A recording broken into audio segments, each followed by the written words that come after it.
So I'm out here solo wild camping for the first time. I have never made a YouTube video like this before. I don't really know what I'm doing. Don't know how to make an intro. Don't know how to do anything like that there, so I'm kind of just winging it and hoping for the best. I'm currently walking from our little car park. The plan is to camp somewhere near Bencrom Reservoir, although every car park that I've driven past seems to be very busy, and there seems to be a lot of people out right now because the weather is surprisingly good. So potentially the space that I want is going to be taken. In fact, I can probably almost guarantee it by now. But I have a few spots in mind, so we're going to hope for the best that we can find somewhere.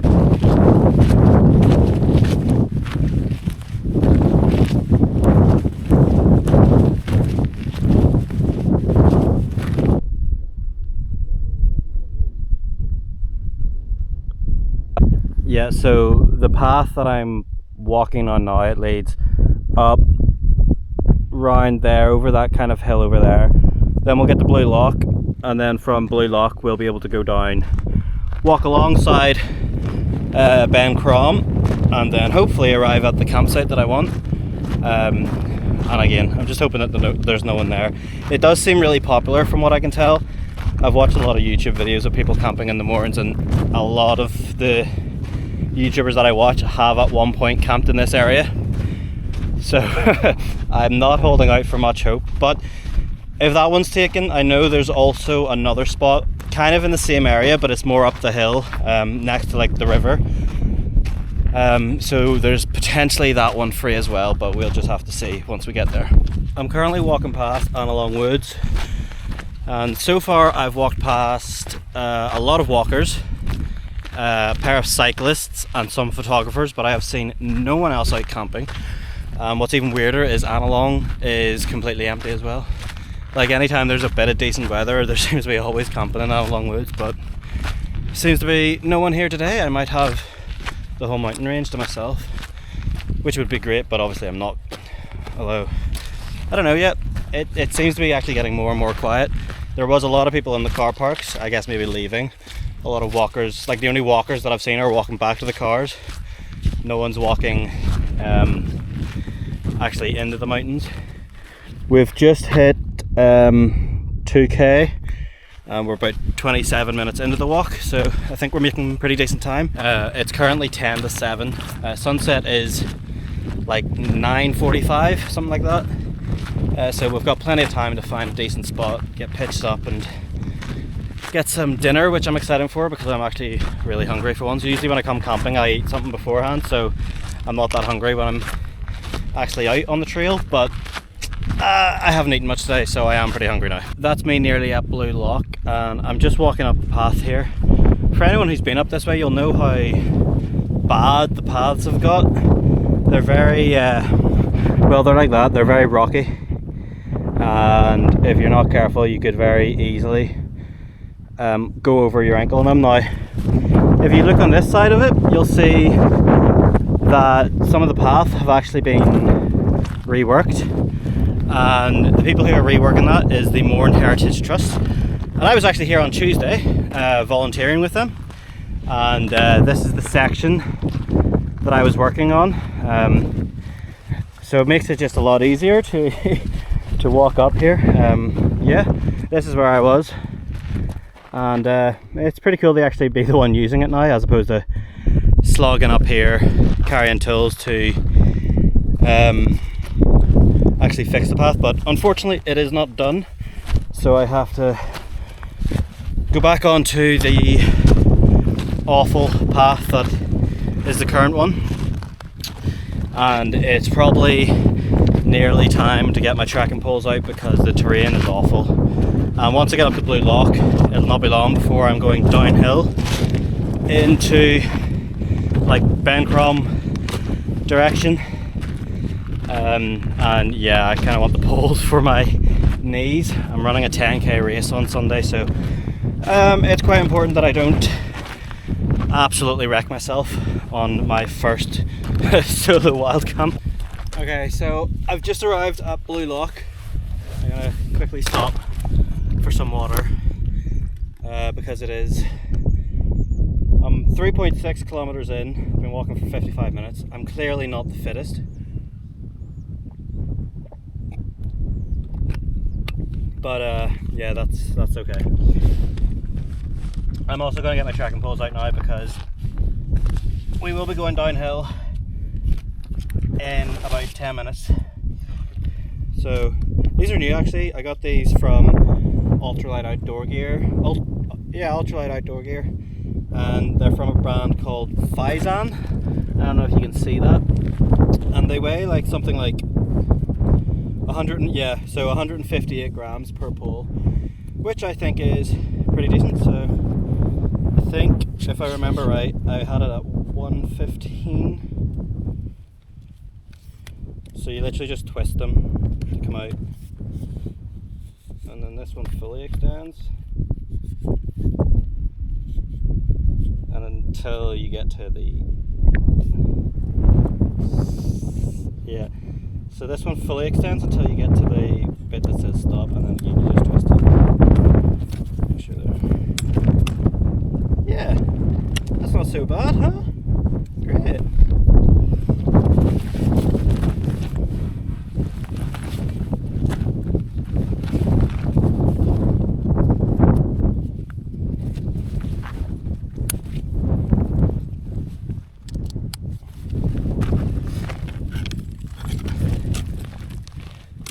Perfect.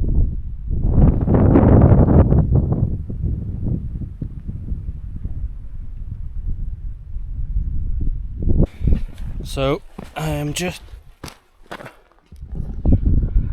Hello. What's wrong with you? Sheep sneezing. So I'm just at the bottom of that descent now, and that was pretty difficult, not gonna lie. So I'm here now at the dam, and I'm just walking now along the path off the reservoir. It thankfully seems a lot more level and flatter than the descent there. I've tried to look across the valley. I can't see any tents so far. I'm hoping that my eyesight is serving me well. I don't need glasses yet, but yeah, so far I don't see any tents. But I'm not sure if I'm looking at the right place, because from this far it all looks like green and the same. So I could be looking at the wrong area, but hopefully, like, I don't know, that's it over there. It's quite difficult to see, but I'm hoping that it's free. Can't remember how big it is as well, but if there's like one person there, maybe it's not such a big deal if I ask them if I could maybe pitch up a bit. Not obviously right beside them, but you know, in the same general vicinity. I don't know, is that socially acceptable? Is that allowed? Does that make this not a solo wild camp anymore? I don't know. Feeling that though, then there is the spot up the hill a little bit, which I'm hoping will be free, because I've never seen, apart from like one person, I haven't actually seen anyone camp there before. So I've just come over the horizon, and I can see that people have pitched a tent. It wasn't there when I first came down the hill, but now they must have got there before me. And I also can see two lads behind me walking with what looks like relatively big rucksacks, so I'm wondering if they're looking to camp as well. But yeah, it looks like there's more than one person here, so I'm gonna just guess go up the hill a bit, and hopefully the secondary spot that I was talking about is available. If not, God, I keep nearly falling here. It's raining so bad. If it's not available, although from what I'm seeing it looks pretty decent. Yeah, if it's not free, then I'm screwed basically. So that camp was taken, but I might have actually found something better. It's right next to the water. It's very private, it's very small, but I think the ground is actually fine. I think it might be a bit uneven, but I think this is good. I mean, we're right in this here valley. There's a pool there. So I think this is actually not a bad spot. I think this might be it. Just like that. So, in the nicest way possible, Jack, it's gonna be the spot because I don't have time to go anywhere else. So if it doesn't work, we'll just have to make it work because, like, what's a man to do? Look, worst came to worst, I could hide in that there wee hole. There's also this here spot down there. It seems smaller and rockier, but you know, options again. And there's actually loads of fish in that there pool. I can see it. We've got plenty of water for tonight anyway. Yeah, so I'm gonna go and try and get pitched up here and hope for the best. I'll probably need to get a rock to put my pegs in, but other than that, I've got everything. We're gonna get pitched up here and I'm gonna do a little time-lapse thing because that seems to be the trend that these camping YouTubers do. So if that's what people want, who am I to, you know, do any different? So.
Alright, that is the tent all set up.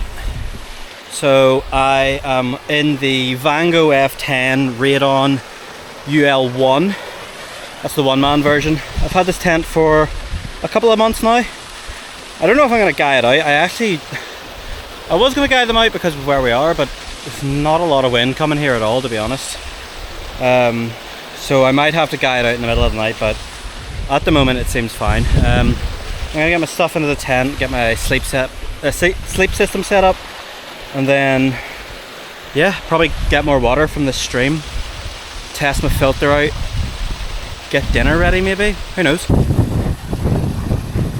That wasn't such a good shot, but can't go wrong with a pair of Crocs once you arrive at camp. It's kind of a really good feeling once you get to camp after like 2 hours of hiking, which reminds me to stop my watch because I forgot to do that. 2 hours of hiking, get the boots off, get the Crocs on, relax. It's great. Oh, the midges, man, are out in force. So I'm gonna try and get this rubbed in as best as I can. I've got kind of smidge. I knew they would be bad because I'm next to the water. I just didn't think they would be this bad. But smidge is usually great for me, so let's get some on my ears as well. Yeah, I usually find smidge works the best out of all the, oh my god, I can just see like swarms of them. Out of the like anti-insect sprays and stuff, I think smidge works the best. So here is hoping that that does the trick. Otherwise we're gonna have a rough night. Leave me alone, man. There's loads of them. So smidge spray is not working. The midges are just too powerful, so the smidge net had to come out, and oh my god, like, it's just so bad right now. But yeah, thankfully I have the net. I can literally see them crawling on the camera and all. This is bad. This is bad. It's because there's no wind or anything, and it hasn't been raining. It's been really like dry, so it's crazy. But I'm gonna get my sleeping pad pumped up. I've got the big Agnes Rapide SL. This is the regular wide version, so should sleep well tonight. Hopefully the midges don't bother me during the night, but once the sun sets they should F off. This is my wee pump for my sleeping pad. It is tiny, I think it weighs like 40 grams or something, and it's powered by a USB-C cable, so you don't have to worry about recharging it or batteries or whatever. So you can plug this into your phone, or if you've got a power bank with USB-C out, then you can power it with that. I don't have, my power bank isn't USB-C out, so I can plug my normal USB-A to USB-C into here and it works fine. So yeah, that's what I mean there. So I've got USB-A to USB-C and then plug it in. It works lovely.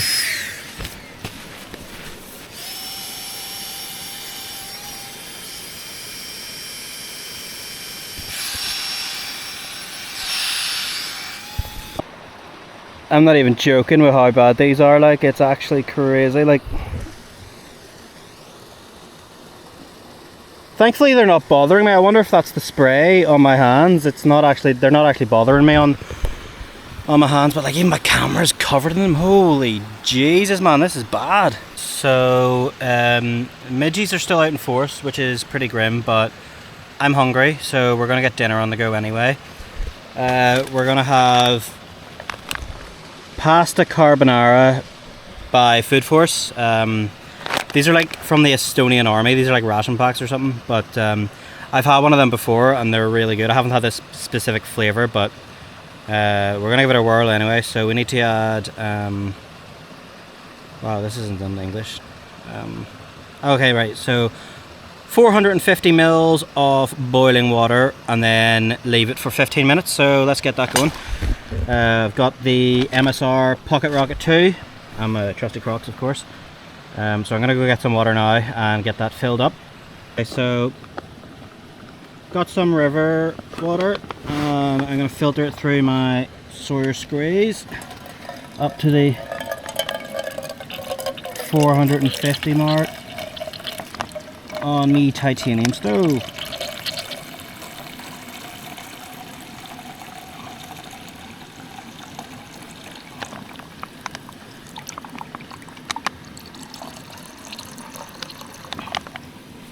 I think, yeah, that's about right. Alright. Nice.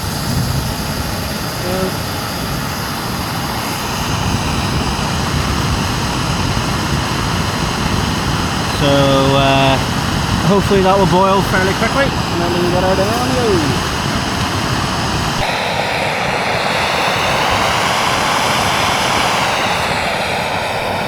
So that's it, nearly coming to the boil now. I'm going to let it boil for about a minute, just because I got it from the river. Even though I filtered it and all, I don't know what's upstream, so just to be safe I'm going to boil it for like a minute and then whack her into me, my pasta.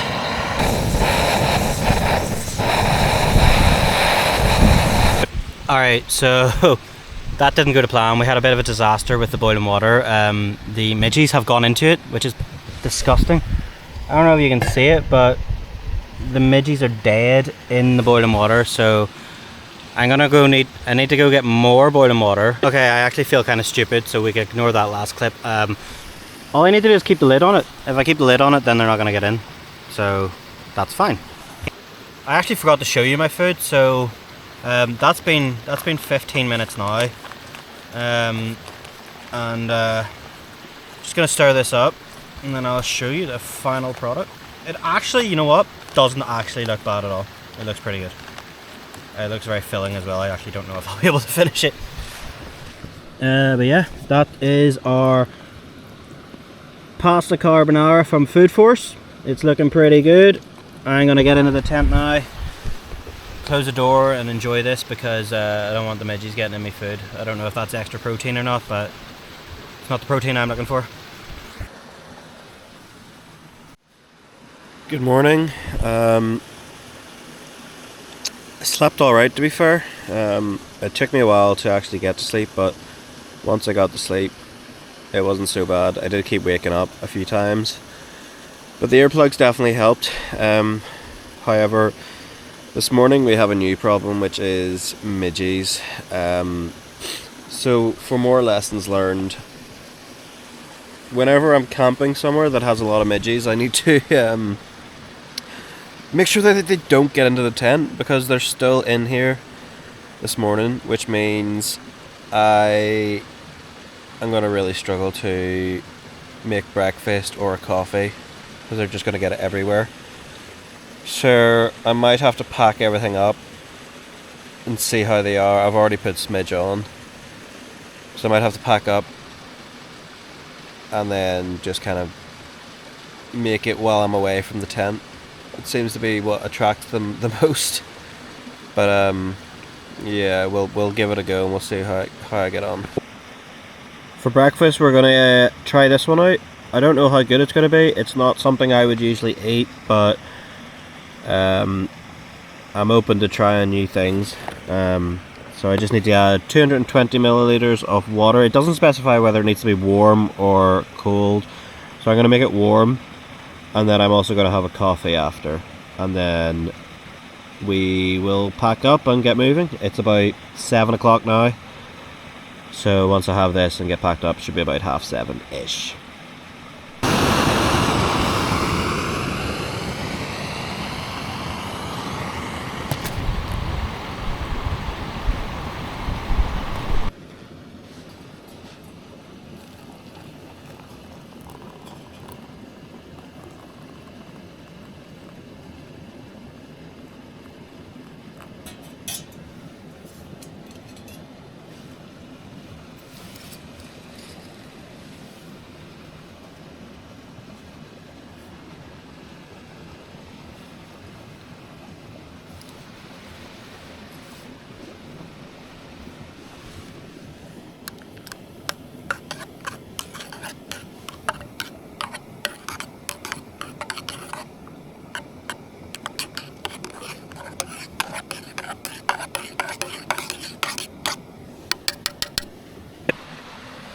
Okay, so I've made me coffee and my cereal. So far, the midges don't seem to be bothering me, but that is probably going to change soon, so I'm not going to hang around too long. Going to finish this and then get packed up, and I shall see you in a bit. So, eating the strawberry muesli. It's alright, to be fair. It probably doesn't look the most appealing, but it'll do the job. I'm not here for long. It kind of tastes like overnight oats, but like warm and not disgusting. Yeah, it's definitely tolerable. Alright, that's us out of the tent. Everything is packed up except for the tent, really. Got a few bits and bobs lying around, but it's a very calm, mild morning. No midges outside, which is weird. They all just seem to have been hiding in my tent. So I definitely need to do better on that one, because it was awful. They weren't affecting me that much, provided there was no daylight. My phone wasn't on, my watch wasn't on, and I wasn't shining my torch. As long as those four things didn't happen, then there was no midges. But yeah, so just getting the final bits packed up, and then we will be on the trail back home. Alright, that is us packed up, ready to go. As always, leave no trace, no sign I was here apart from maybe a bit of flat grass. But yeah, that's us. I would say it was a fairly successful first time solo camping, but you know, lessons were learned, mistakes were made, but that's kind of the whole fun of it, isn't it? So yeah, so I've been walking for about 45 minutes now. I've just reached, oh my god, it's so windy now. I've just reached the reservoir down at the Now I need to go all the way up there to get back onto the path that takes me out to the car park. So not really looking forward to going up it, but I kind of have to. I don't really have a choice. When I get up there, I'll check in again and we can talk about some of the lessons I've learned on this camp, because there have been quite a few.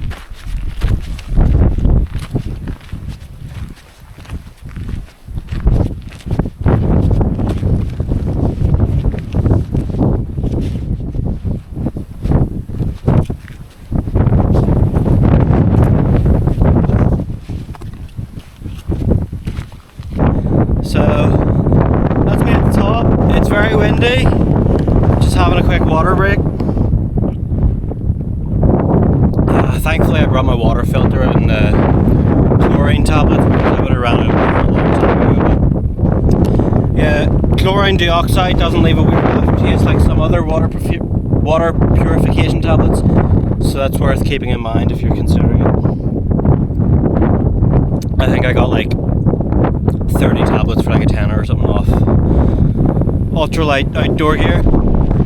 So I'm about 25 minutes away from the car, and yesterday when I was walking up, there was no one in Along Woods, no tents or anything. There's like the odd bit of rubbish and like evidence people had been there, but there was no actual tents. Walking back, I can see 2 tents pitched and a bag of rubbish. It's a bit late for people to still be here if they're camping. I didn't check it or anything, but I do think that they've been left there and abandoned, which is so pointless because it's literally like 20 minutes from the car. You've carried it all the way up here, so what difference does it make to carry it all the way down? It's not like you're hiking 20 miles where, you know, your back's going to be broke if you're carrying that heavy equipment for ages, but like it's literally 20 minutes. It's just laziness, and it really annoys me. I just don't understand why people come to somewhere like this and are so intent on destroying it. Like Analong, I wouldn't even step foot in Analong now because it's just absolutely disgusting. And even over in the other woods over there, I've attempted to camp, and like the place is just destroyed with litter and rubbish. It's just disgusting. So yeah, camping is great and all, but there's a small minority of people who seem intent on ruining it for everyone else. And as much as I don't like the fact that it's illegal to camp in Northern Ireland, England and Wales, I can understand why it's illegal, because everyone just wants to ruin it for everyone else. I don't mean everyone, I mean a small handful of people want to ruin it for everyone else, which is pretty rubbish.